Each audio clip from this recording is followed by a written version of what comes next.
The views expressed on this broadcast of Speaker Monday with your host, the Monty Man, do not necessarily reflect the opinions of KHLT Recovery Broadcasting or its affiliates. KHLT is not affiliated with any particular 12-step fellowship.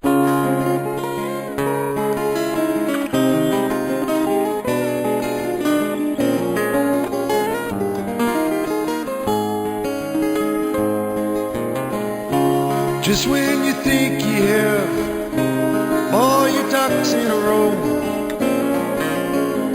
life takes a spin. And it happens again and again. It seems to me that when I take my will and let you go, without the blues, I've been living, that's a fact. Without the blues, I've been making my way back. without the blues, I've been learning day by day to let it go and stay out of my own way.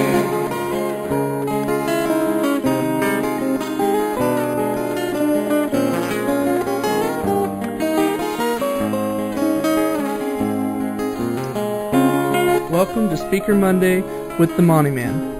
Each week, Monty brings us speakers from a variety of 12-step fellowships. Now here's the Monty Man with this week's speaker. Well, greetings, family, and welcome to another episode of Speaker Monday here at Take12Radio.com on your internet dial. And this is the Monty Man, of course, your host. And our speaker this week is a circuit speaker with Narcotics Anonymous. Before I introduce her, however, I want to remind you and encourage you to go to Take12Radio.com on your internet dial. Just type that in your browser or in your address bar, and then click on Recovery Cartoons, or you can click on the link about center down a little bit below center page, where it says click on Recovery Cartoons Caption Contest. And this month's cartoon is up. It has no caption. That's where you come in and you give us what you think the caption should be, and you could win a DVD with a live performance of Mark L., recovery comedian, on his presentation of Addiction, a comedy of substance. And also we're giving away a bonus CD of Mark L. called How Is That Funny? And that is our monthly prize, sponsored by Mark L., of course. And so please go to Take12Radio.com, click on Recovery Cartoons, and enter to win the Recovery Cartoon Caption Contest. Also a reminder, coming up, we're not sure exactly when the launch date is, but Mark L. Will be hosting a show here at Take12Radio.com, a comedy recovery show with the Narcotics Anonymous recovery community in mind. And of course, it's for everyone. Anybody that's in any kind of 12-step recovery is going to just get a kick out of Mark's show. All right. Betsy M. from Centreville, Maryland, is speaking at the Sunday morning meeting in Goteborg, Sweden. This is from a presentation on March 5th of 2000. I will warn you ahead of time, for those of you who have sensitive ears, she uses some colorful language. We didn't want to edit that out because we didn't want to take away from her presentation. This is going to be a presentation that emphasizes that Narcotics Anonymous isn't just about going to meetings. It's about doing the work in the basic text. And if you have a problem with that, you need to reevaluate what your priorities are. That's kind of her attitude. Check this out. Here's Betsy M. I'm an addict, and my name is Betsy. Hi. I'm a little bit terrified. Kind of that animal trapped in a headlight sort of sense, but, I got down on my knees in the bathroom before the meeting started, and I prayed that God would carry me through what I cannot walk through alone, and so far He has. Yeah.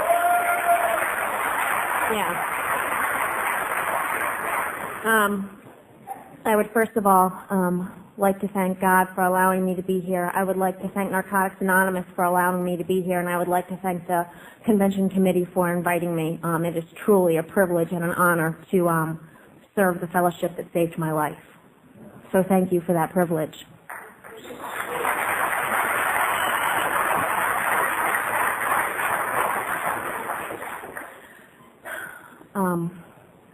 The convention theme is free to live, and I really think that there couldn't be a more appropriate convention theme.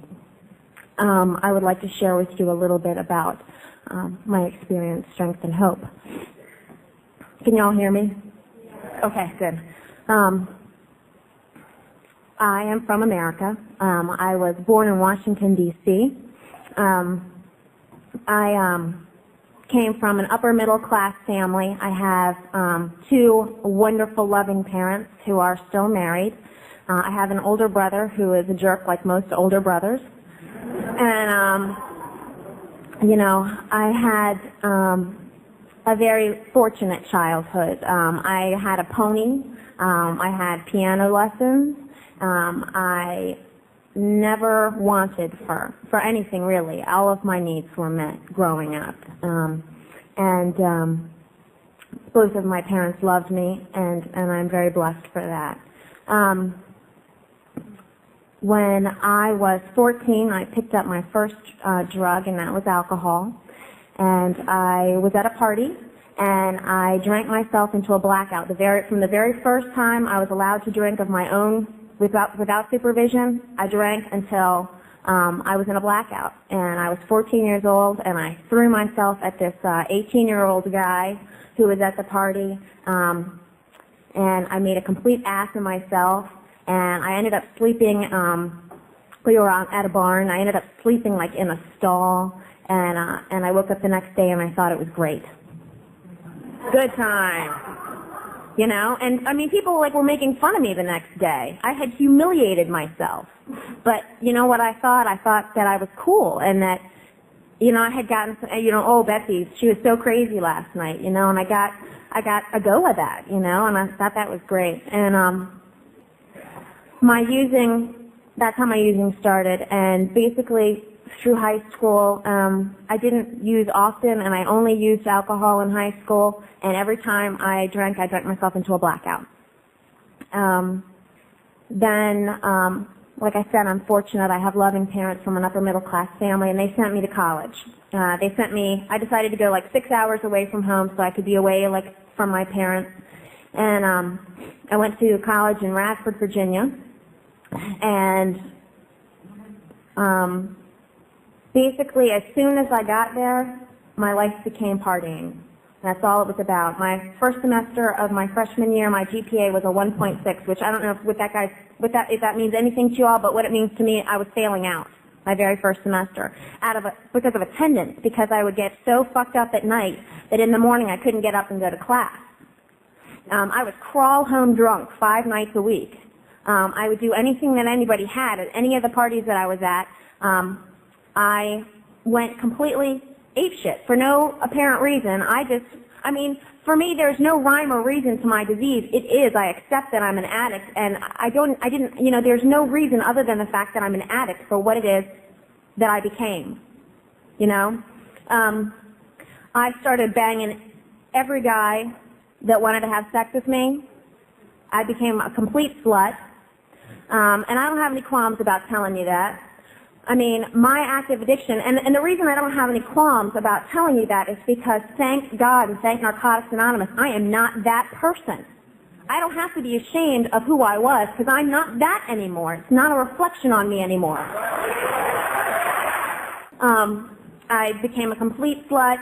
I was failing out of school. My life was completely unmanageable, and I was in a lot of pain. And I was all smiles on the outside, and I was, real happy-go-lucky on the outside, but I hated myself, and I hated what I was doing, and I didn't understand it, and my life was complete chaos. And my sophomore year of college, I drank a fifth of vodka, I swallowed everything in the medicine cabinet, and I slit both of my wrists, because I was so tired of feeling the pain that I felt in my soul. I felt black inside. I felt like I had this vacuum in my soul where nothing was, and I didn't care about other people. I couldn't feel love. I couldn't feel anything. I just felt pain, and I was so tired that I didn't want to live anymore. I was 19 years old, and nothing really bad had ever happened to me. I just wanted to die because I was completely out of control, and I hated myself. My addiction was kicking my ass.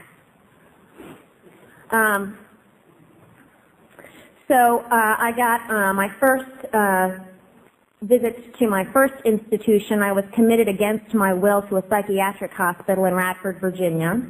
I was pissed off about it too.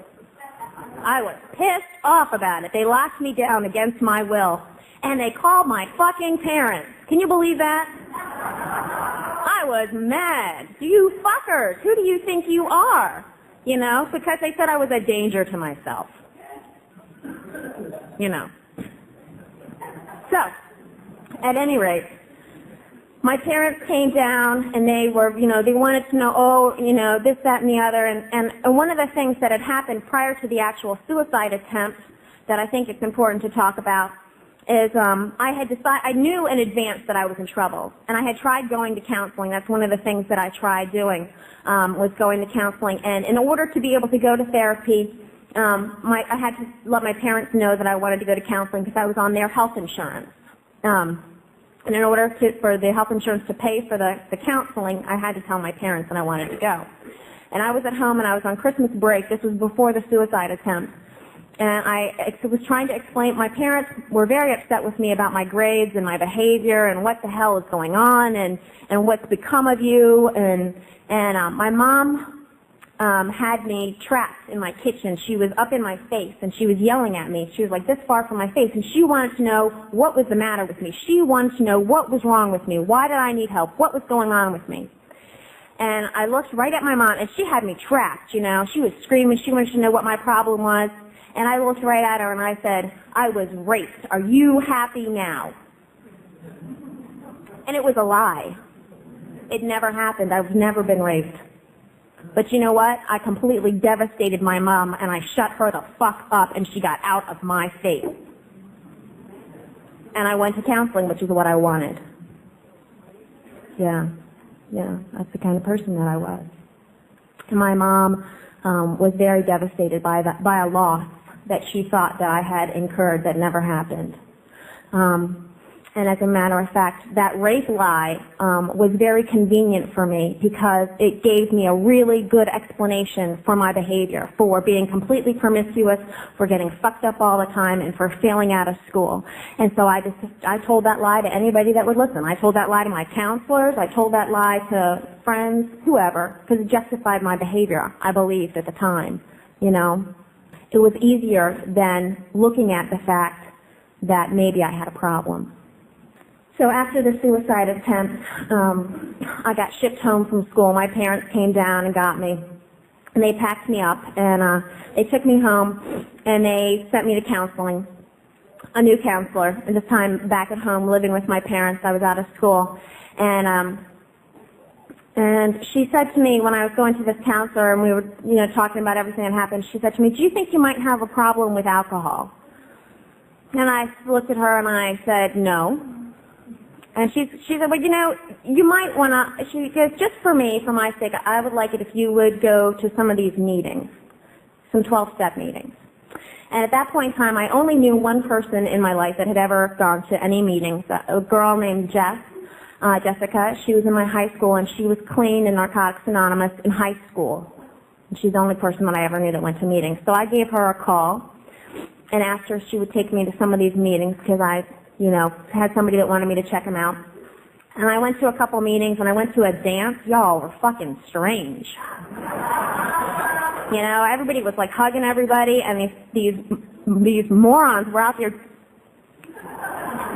dancing, and I was like, I sat in that chair. I didn't get out of my chair. I didn't dance. I was like, yeah, okay, I thought it was really great for you all, but I definitely did not belong here.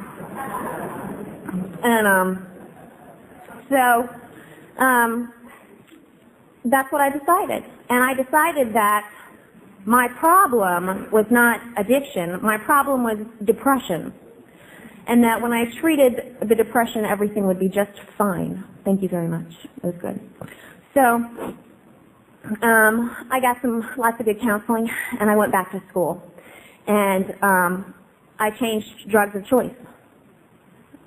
Changed up my drugs. And my life became more manageable. I could get high every day and get A's and not fail out. And by changing my substance of choice, I made the outside more manageable, but inside was not more manageable.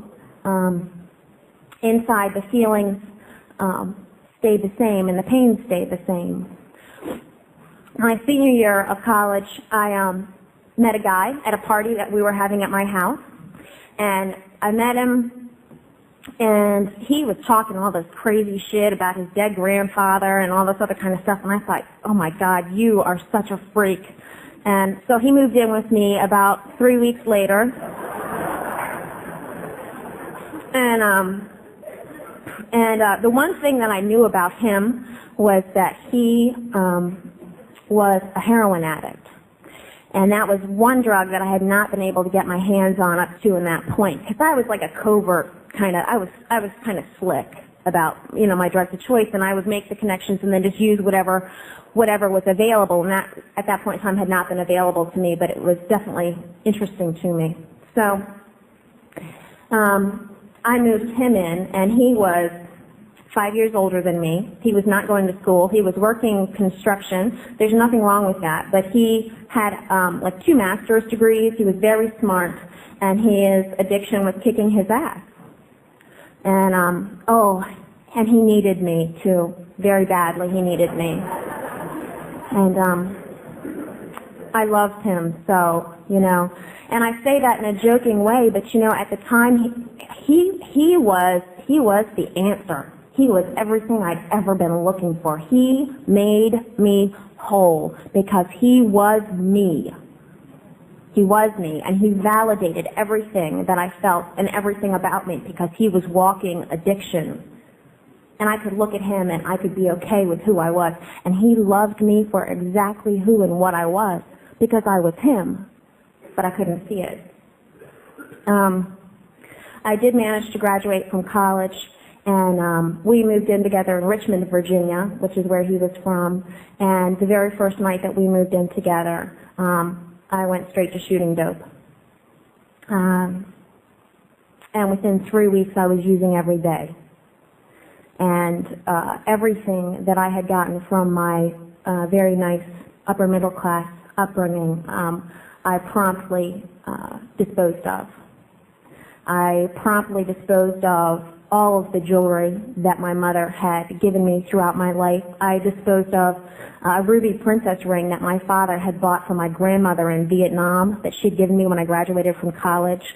I pawned the vacuum cleaner. I pawned the answering machine. I would beg for money. I would stand outside and go, because I look pretty cute. I'm pretty cute. And I could walk up to you at a gas station and go, excuse me, I'm really sorry, but I'm running out of gas and I need to get home. Could you spare $1? And people would give me 5. And I would promptly put the $5 in my pocket and go ask somebody else for more money until I had shot money. One of the things that I like to do is lawn and garden shopping. That's in your lawn and garden. For anybody that's confused by that, we would drive around at night and steal lawnmowers and weed whackers and chainsaws out of people's sheds and out of their yards in the cities, in the towns. And then we'd sell them. I deteriorated very, very fast. At the worst point of that run, I was probably a good 40 pounds thinner than I am right now, 40 to 50 pounds lighter than I am right now. I had really long hair. I had dyed it jet black because this man that I was so in love with, this wonderful man, was wanted by the police, and so we were on the run. One of the things that we did, things got really bad, life was really unmanageable. I couldn't hold a job. I tried working, I would like go get a job. I could get a job. I just couldn't keep a job. And I would like be at work, and I might last a day or two on a job, and the obsession and the compulsion to use would be so strong that I'd be sitting at work and I'd be thinking about who's doing what out there, and literally I would leave my job. I'd walk off at every job that I got because the obsession and compulsion was so strong that it couldn't wait till work was over. I couldn't wait till work was over to get high.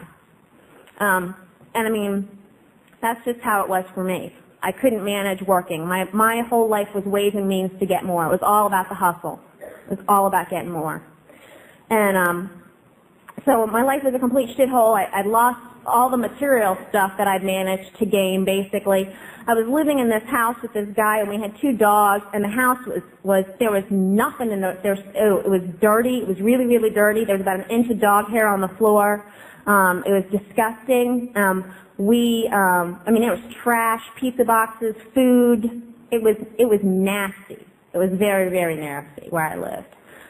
Because cleaning wasn't a priority for me.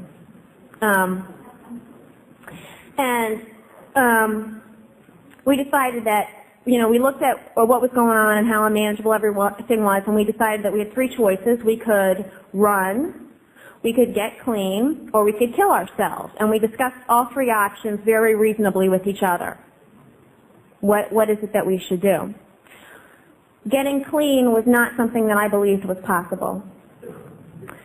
Killing myself was something that I could always do later.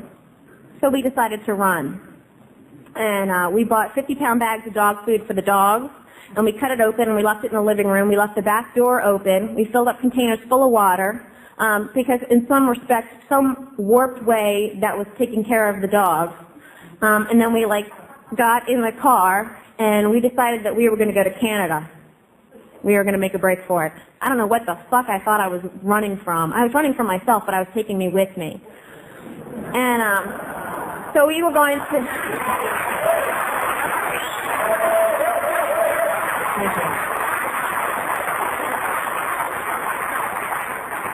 We were going to Canada, and we went north, and we stopped in, you know, Philadelphia, New York, and important places like that, where there's lots of drugs in the projects. And I had all sorts of interesting adventures. You know, got a squeegee guy to cop for us, and his squeegee was in the car. A squeegee is a windshield washer, for those of you who are not familiar with the word. And in New York, the guys will stand on the corner and wash your windows and then want money from you. We got one of these guys to buy some drugs for us in the city, and we kicked him out of the car. We pulled a gun on him and kicked him out of the car and took off with the drugs. He wanted some of the drugs. That was the deal that we had made. And he threw himself on the car trying to stop us because he wanted some drugs. We pulled a gun on him, and then he was just yelling that he wanted his squeegee back. So I tossed the squeegee out of the window, and the guy let go of the car, and we continued on our merry way. You know, I mean, that's what it was. But we got about 70 miles south of Maine, which is very north in America, and it was cold. And we decided that maybe Canada wasn't a good idea. Maybe it would be too cold up there. Let's go to Mexico. So we turned the car around, and we went back to New York and back to Philadelphia and important places like that. And ended up in North Carolina. And I was very dirty, and I mean that like hygiene was not important to me. I already told you I was about this big around, and I had dyed my hair jet black because I was incognito. And I didn't shower because to me, when I was dope sick, I couldn't stand being in the shower. I couldn't stand being closed up. I couldn't stand the water on my skin. And when I was high, I just didn't give a shit.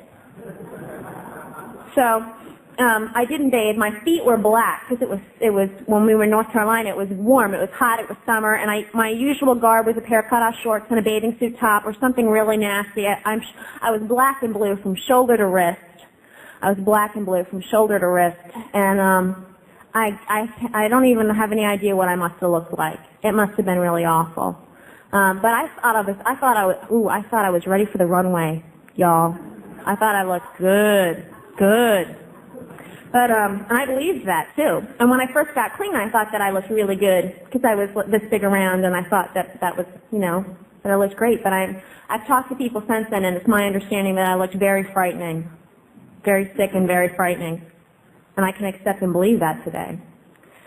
At any rate, so I got very tired. We were in North Carolina, and we would stay in this hotel in North Carolina, and we would drive to the city of Richmond, Virginia from North Carolina, and cop, and then go back to North Carolina. And it was this weird, fucked up, bizarre behavior. I'd been in a hotel, and I had been using for 3 days straight. I hadn't slept or eaten for 3 days. And we had driven into Richmond in the morning, and we had copped. I had managed to get this dealer to front me some. I don't know if the terminology means anything to you, but I had gotten this guy to advance me some drugs on the promise that I would give him some merchandise later on in the day when I could steal it, and because I was very good at stealing. That's how that's one of the things I did the most. But I was really, really sick, dope sick. I had snot running out of my nose, and I wanted to die. I hurt really bad, and I didn't have any water in the car, and so I was in the city. It was really dirty and rainy, but I got water out of the puddle in the city street to cook up my dope because I was sick, and I couldn't wait the 2 minutes it would take to get to McDonald's to get a damn glass of water. That's how sick I was. And that's the last thing I remember was shooting up. And then the next thing I know, I'm waking up in an ambulance, and apparently what had happened was I had OD'd and I was locked in the car. And the fire department had to come and smash the window to pull me out of the car. And when they opened the car door, 3 syringes fell out on the ground, and I was in the car and I was dying. And they pulled me out and they brought me back. And I was so sick. They took me to shock trauma. They took me to the hospital, and they kept me there for the day, and they let me go that afternoon. And I was so sick that when I left that hospital, I was cooking up in the hospital parking lot. I was getting high again in the hospital parking lot when they let me go. And that was my disease. That's what active addiction was like for me. I had married that guy that I had told you about. I married him when we were in North Carolina because while we were discussing these prospects, that night after my overdose and the trip to shock trauma, I was really, really tired, and I made the decision that, all right, we tried running, and it wasn't working. And we were talking about our options again, he and I. We tried running, and it wasn't panning out so good. His idea was killing ourselves. He thought that was the solution, that if we killed ourselves, that would be great. It was kind of like a Romeo and Juliet kind of a thing. I told him that let's try getting clean first, and then if that doesn't work, then we can kill ourselves. But if we kill ourselves now, we can't try the getting clean option. And so he agreed to that, but it wasn't really what he wanted to do.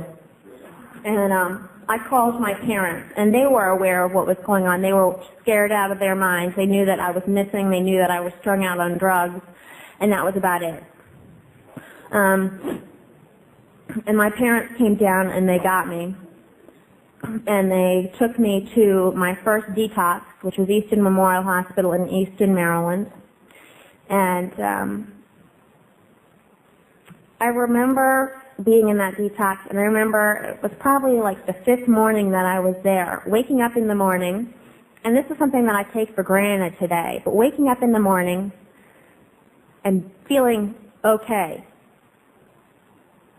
I don't know how many of you can relate to that, but in my active addiction, when I woke up in the morning, I wanted to die, and I felt like shit, and I had this thick yellow snot coming out of my nose, and fuck the morning time. I hated the fucking morning, and the goddamn birds you know?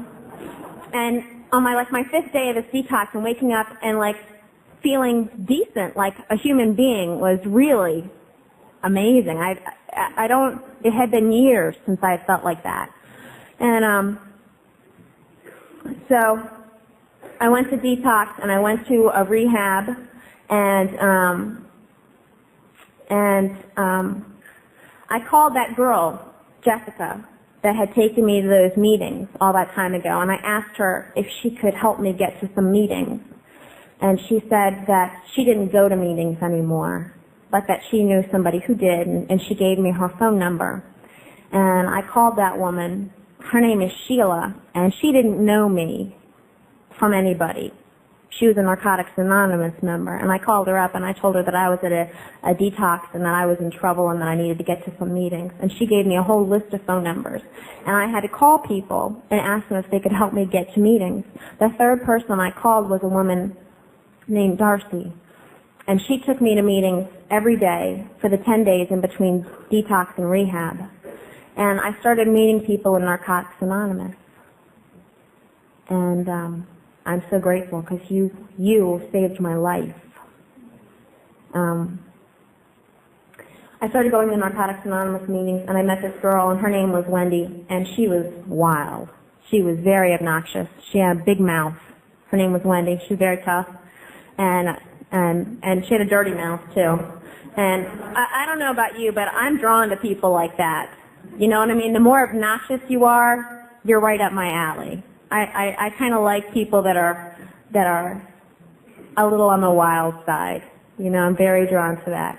And she was very wild, and she was tough, and she was committed to her recovery. And her life wasn't all that. She didn't have a lot of great material stuff, but goddamn, she was Narcotics Anonymous 100%, and I made her my sponsor. Now, the weekend that I got out of rehab, you remember that guy, the one that was the one that I loved, that made me complete? I got pregnant the weekend I got out of rehab. Because you know what happens when we first get clean. And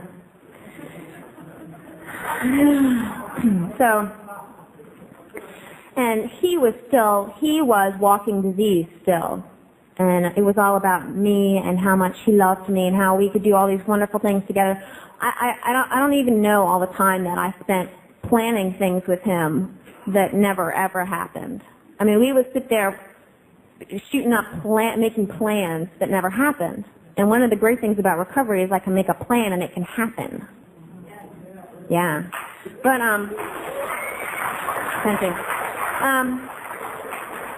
So this guy, I was back living at home with my parents now, without my husband. He was still living in Richmond, and now I was pregnant, and I was bankrupt and broke, and I had nothing materialistically speaking. And what ended up happening, and I was going to meetings, and I was trying to learn about Narcotics Anonymous, and they told me that I needed to let go of the guy. That I needed to change people, places, and things. Because he wasn't staying clean. And I couldn't do it. I decided that he was my everything and that I would rather be with him than be clean. And so I used. And I would get 30 days clean, and then I would go on a weekend binge, and then I would get 60 days clean, and then I would use. And I got so fucking tired of picking up a white fucking key tag, and I was so humiliated that I stopped. And I was trying to stay sort of clean because I was pregnant, and I thought that would be fitting, although I was still, like I said, using sporadically. And my son was born. And when my son was born, I was using every day within 2 weeks. Because he was on the outside, and now there was no, I didn't do it. And everything was the same that it was before, except for this time I was dragging my newborn son with me. And I would use him like a prop in hustling, because it's a lot harder to say no to a woman with an infant when she's asking you for money. And I took my son to shooting galleries, and I took my son to all kinds of horrible places. I did not bathe my son. I did not feed my son regularly. And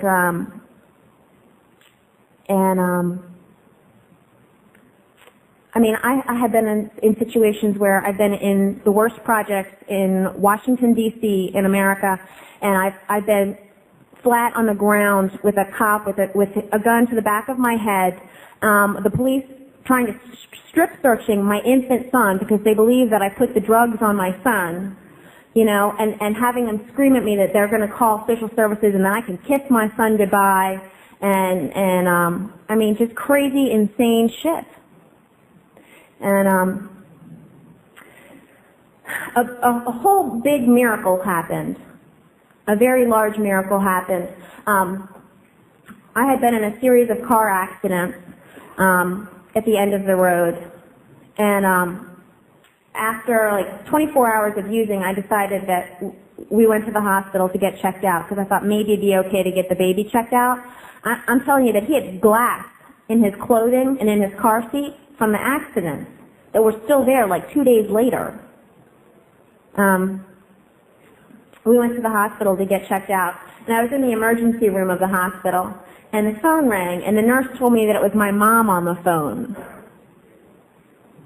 Now, a big, long, complicated story that you don't really need to know. My mom figured out where I was, and she called me, and she said that she wanted to come and give me a ride home.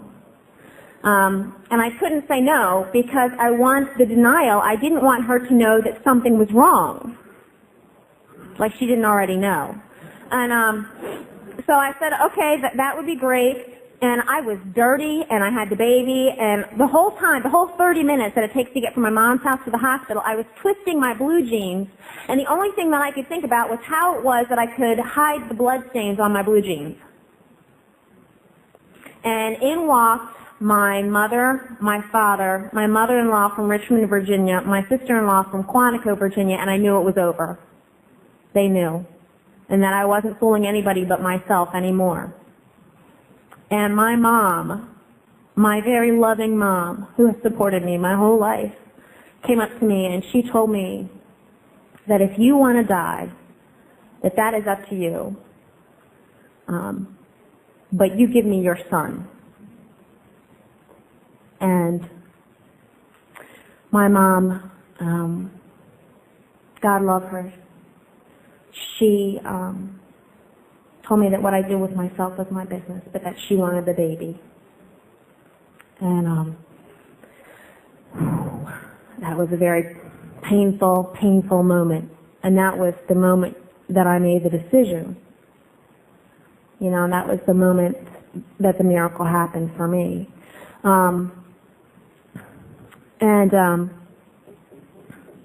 I went to another detox, and I went to another rehab, and all those people that I had met in Narcotics Anonymous previously were still there in Narcotics Anonymous. And that woman, that really loud, obnoxious woman whom I had asked to be my sponsor and had never, ever used in any sort of sponsorship type fashion, one of the amazing things that I would like to tell you about is how Narcotics Anonymous showed up for my family. Because when my parents were going through hell about my active addiction and they didn't know what to do, my mom had called some people in Narcotics Anonymous. And people in Narcotics Anonymous supported my parents in my active addiction when I couldn't support my parents.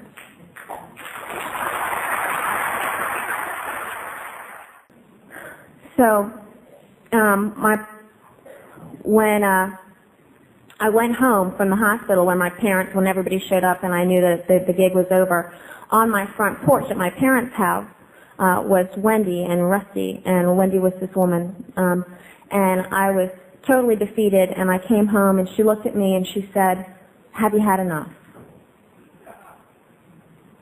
And I looked at her, and, you know, I don't even really know what I said, but God, I hoped so at that point in time. I thought, God, I hope so. You know, I hope so. I was really scared, and I really didn't believe that this could happen for me. And, ooh, I'm making a mess. Sorry. And, okay, that was somewhat distracting. At any rate, this woman that I had asked to be my sponsor was still there, and I asked her again if she would be my sponsor again. And this time, when she gave me the first step, I had written on the first 3 steps, thank you, while I was still at the treatment facility, and I was so willing to do whatever it took. I mean, I think that's the thing that I remember most about when I first came to Narcotics Anonymous. I was so desperate. I was so desperate to be clean. That if you told me to get up here and pull my shirt off and do a little dance and it would help me stay clean, I would do it. You know? That whatever you said to do, I'll do, because the pain inside was so horrible. I hated myself so much, and I had destroyed my whole life for what? Because of my addiction. My disease was horrible, you know? And the painful part about the disease of addiction is how it warps your thought process and what you think about yourself and what you think about life and how you just want to die. It's insidious. It's sinister, the disease of addiction is. And so when I first got into recovery, I was really willing, and I, went to meetings, more meetings. My parents, God love them, allowed me back into their home, even though I had robbed them blind in my active addiction, but with some very strict rules. And I was allowed to have my son back after 57 days. So I only ended up losing him for 57 days, and I am so grateful that God really worked in my life like that. And in recovery, I learned how to be a parent. And in recovery, I learned how to be a daughter. In recovery, I've learned how to be a friend. In recovery, I've learned how to be a partner. In recovery, I have learned how to show empathy. We're talking about, I'm the person that was so cold and so dead inside that I couldn't feel anything for anybody else when anything happened, and today I can feel things for other people. I can feel when they're sad, and I can feel when they're happy. And it's such a miracle, because to me, life is about the relationships that I have with other people. It's not about the material things. It's not about what I achieve or my status or any of that kind of stuff. And I'm glad, because I don't have much of that. But it's about the relationships that I'm able to have, and I'm able to have relationships with other people because of recovery, because of the principles that I've gotten by working the steps.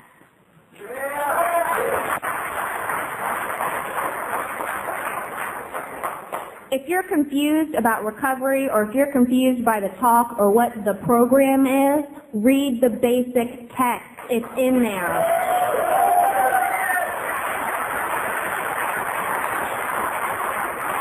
Okay? I just want to be really clear, because a lot of times it's real easy to go to meetings and hang out with recovery people and talk like program talk, but that's not what Narcotics Anonymous is. And you will still want to die in recovery if you don't do something with a sponsor, preferably. Okay? So I have a sponsor. Now, I asked Wendy to be my sponsor again, and God love her, because I'm sort of difficult. But I asked her to be my sponsor, and she loved me in a very special way. And the people in Narcotics Anonymous loved me in a very special way, until really I could learn how to love myself.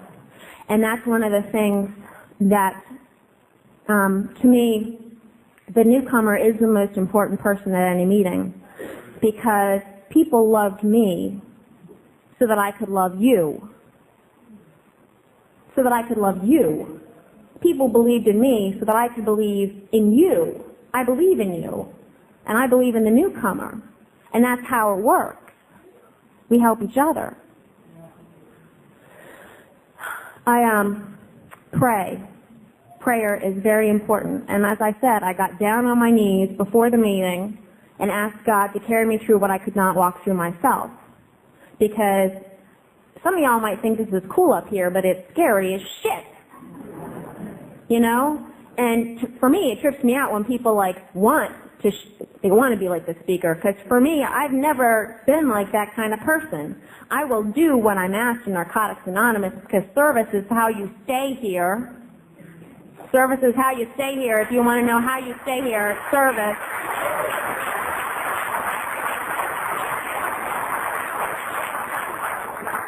You know, I'll do what I'm asked, and I was asked, and I accepted even though God knows this is not where the fuck I want to be. I want to sit down there and watch the entertainment. I don't want to be it. You know? And let's talk about service. Okay? My sponsor, that wonderful woman, Wendy, when I first got clean, was a service junkie. I told you she was very committed to Narcotics Anonymous. How you stay committed to Narcotics Anonymous is doing service. That's how you show your gratitude. And she had lots of service positions, and the first thing that she did is slap me with one. Boom, there you go. And she made me alternate GSR for my home group, and I was going to area service like the first month that I was clean. I love area service today, I'll have you know, because I like to know what the hell is going on. I have some control issues, and I want to be involved. Okay? I just finished, I serve. I serve at the home group level. I have a home group position, and I serve at the area level, and God willing, I'll serve whatever level the service is required. And what I believe about service, when I get nominated for a position, if somebody nominates you for a position and you are capable of doing it, you accept the position, because that's how God works. We don't always get the prestigious great positions that are like, ooh, look at me. You know, sometimes, we do stuff that's kind of schmucky. Right? Yeah, but it's the schmucky positions is where God works and where you get really the great benefits. That's about being humble. But, So I started doing service as soon as I got clean, and thank God for that. Please, please, please, please do service. It will keep you here. I'm telling you, it's the truth. If you don't believe it, keep coming and look at people who do service and look at people who don't and see what happens.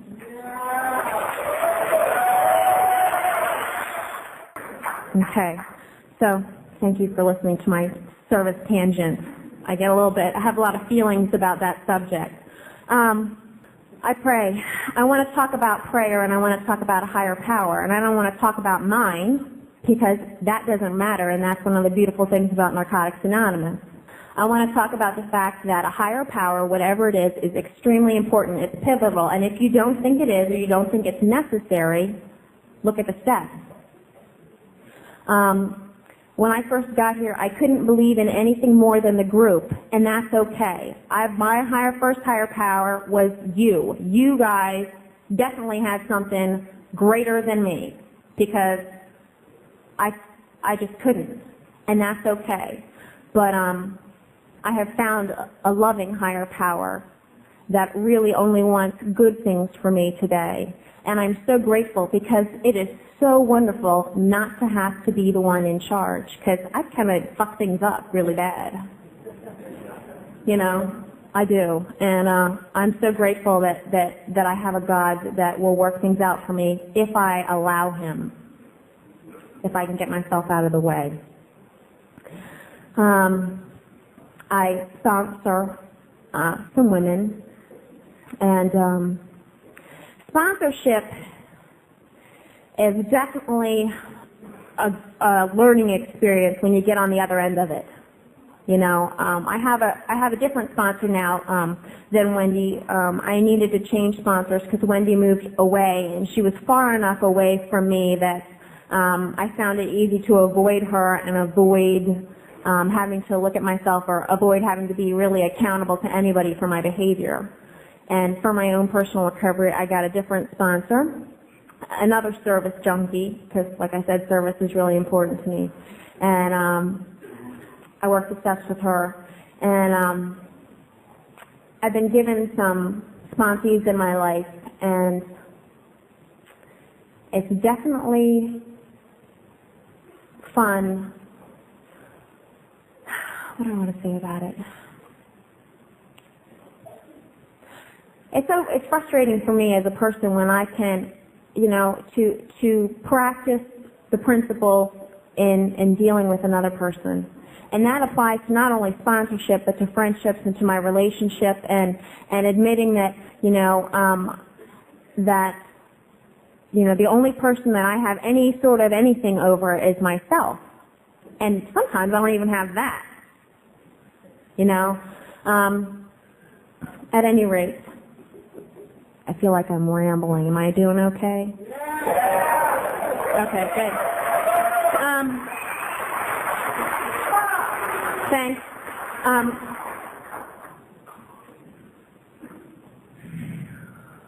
really nervous. I really think that I've said all that I have to say. I want to close out with a couple of things.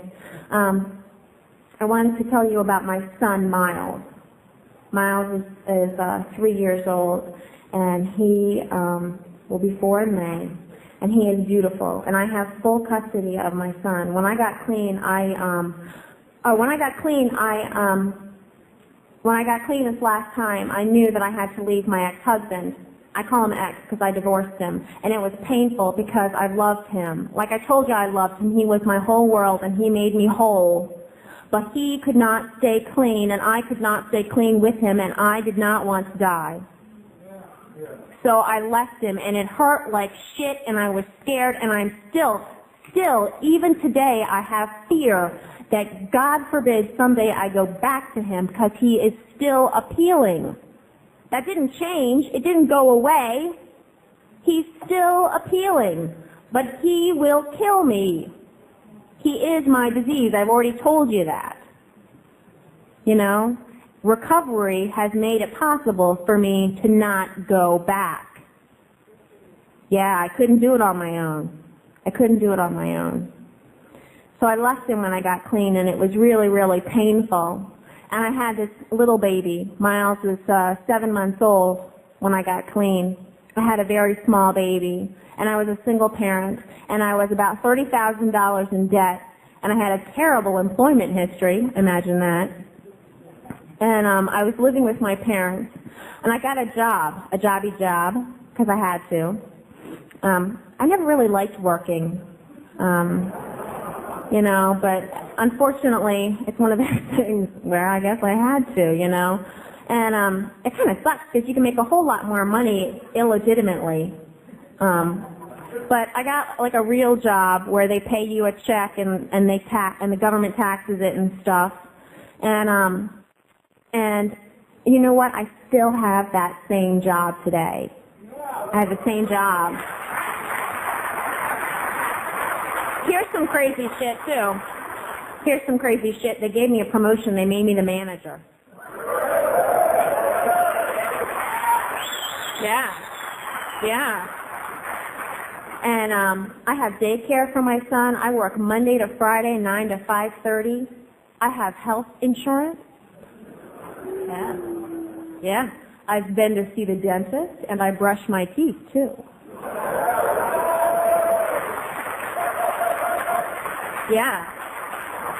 Yeah, the recovery is some great shit, isn't it? Yeah. And so I have a job, and I'm dependable, and I learned how to be responsible in Narcotics Anonymous. I learned that through service, by the way. I learned how to be responsible and dependable. I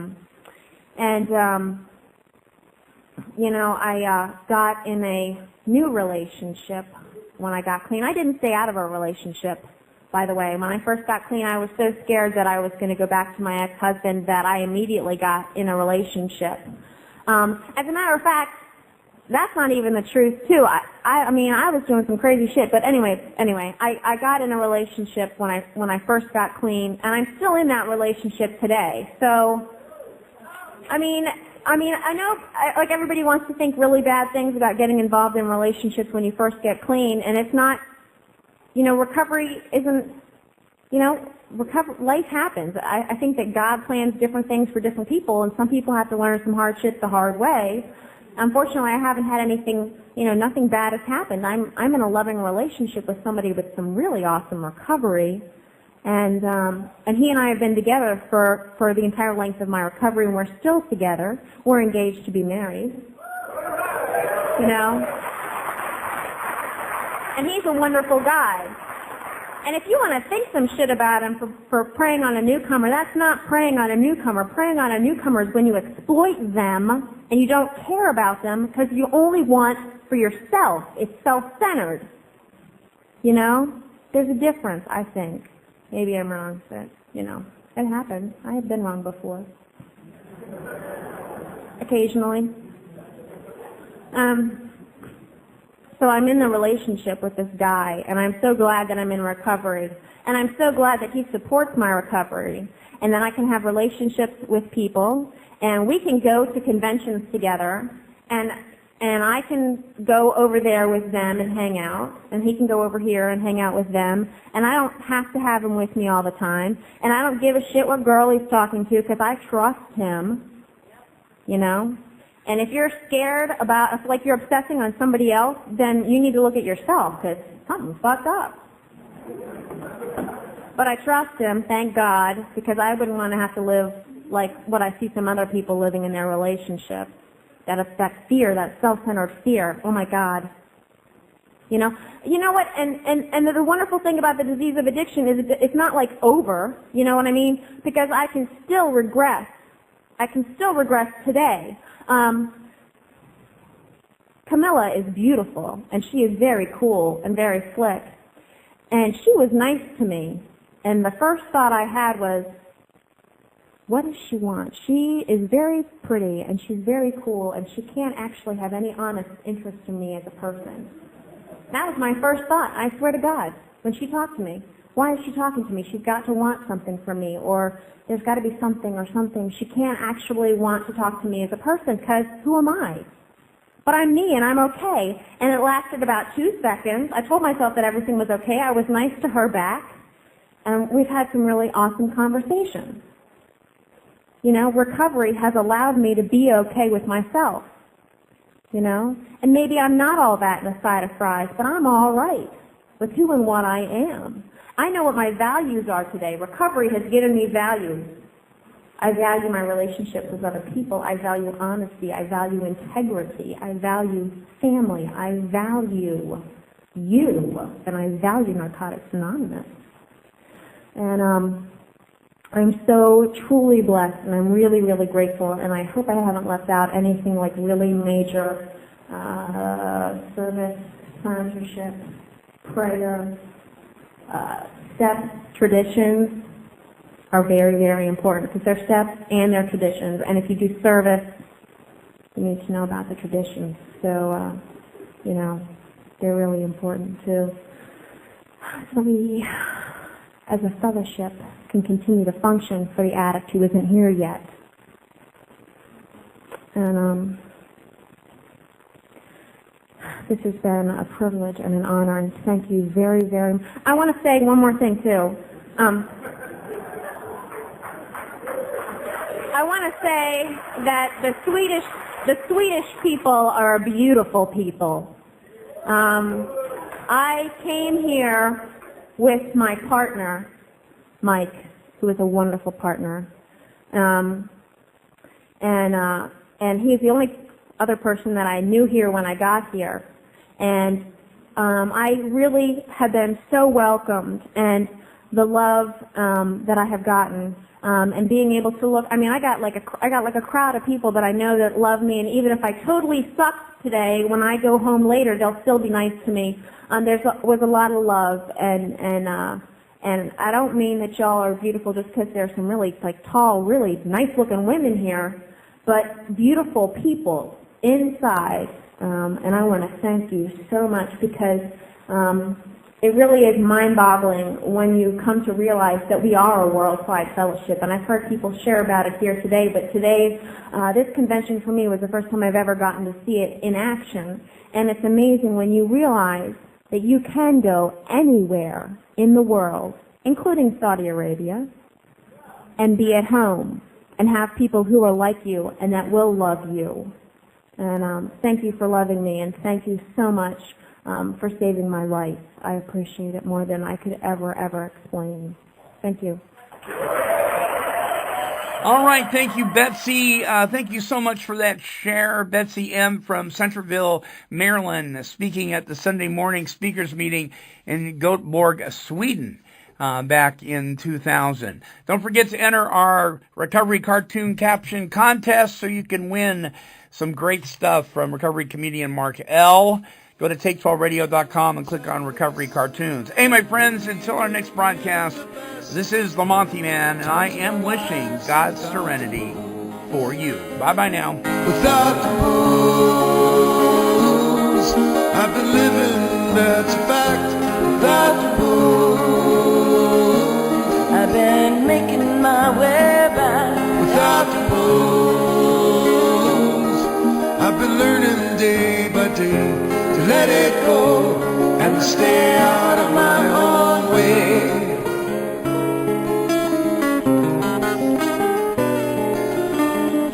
Stay out of my own way.